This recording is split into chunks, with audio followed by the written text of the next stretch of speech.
Disabling two-factor authentication on Google Drive can help simplify your login process.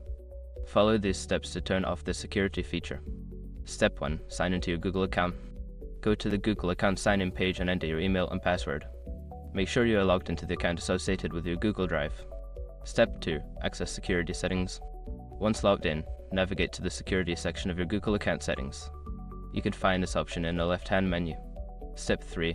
Find two-step verification. Scroll down to the signing into Google section and look for two-step verification. Click on this option to access your two-factor authentication settings. Step 4. Disable two-step verification. On the two-step verification page, you will see an option to turn it off.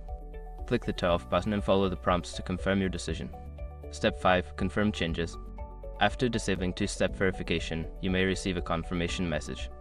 Ensure that you check your settings to verify that two-factor authentication is indeed turned off. By following these steps, you can successfully disable two-factor authentication on your Google Drive account. Remember to keep your account secure with a strong password.